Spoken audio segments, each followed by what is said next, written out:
अस्सलाम वालेकुम, मैं हूं मुजाहिदुद्दीन तारिक रोड ट्रेड अलायंस का सीनियर वाइस चेयरमैन। आज का दिन भी बहुत ऐश से गुजरा, सर से पांव तक बदन सलामत है। कराची वालों के लिए जिंदगी वबाल और हयात तंग हो चुकी है। कोई आदमी अपने घर पे, दुकान पे, बाजार में, सड़क पे, गली में महफूज नहीं है।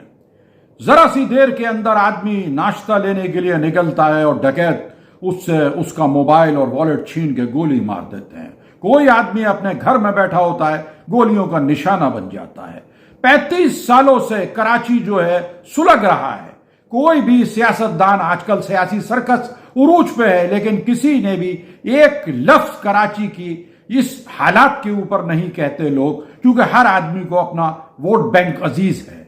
इंतहाई अफसोस की बात है, कराची के अंदर गैर मुकामी सिंध पुलिस जो है वो नाकाम हो चुकी है। यानी वो आदमियों को इंसाफ देने में कासिर है। और हमारे मुल्क का इंसाफ 164वें नंबर पे आता है। यहां इतने अफसोस से बात की जाती है कि एक पियून से लेके एक प्राइम मिनिस्टर पे केस बनाए जाते हैं और वो लोग बाइज्जत बरी हो जाते हैं।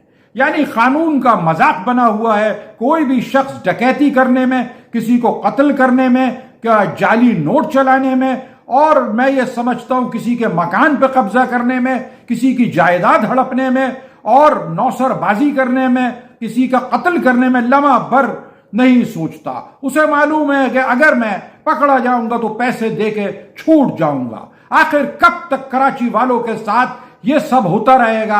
आखिर कब तक पाकिस्तान का ये कानून जो है लोगों को इस बात की इजाजत देता रहेगा कि वो कानून को हाथ में लेते रहेंगे? समझ में नहीं आता कारोबार कैसे किया जाए, समझ में नहीं आता इन जागीरदार, वडेरे, सरदार, सरमायादार और ब्यूरोक्रेट और अशराफिया के आगे ये आवाम जो है बेबस हुई है। अगर कोई आदमी अपने घर से निकलता है तो गोली का निशाना बन जाता है। कारोबार करना नामुमकिन हो चुका है। यानी इतनी महंगी बिजली और उस पर इतने ज्यादा टैक्स कि मैं समझता हूं उसके बाद कोई टैक्स लेने की जरूरत नहीं पड़ती। लेकिन किस तरीके से लोग जिंदगियां गुजार रहे हैं, अमीर अमीर तर और गरीब गरीब तर होता जा रहा है। मुजाहिदुद्दीन, अपना बहुत ख्याल रखिएगा। अल्लाह हाफिज।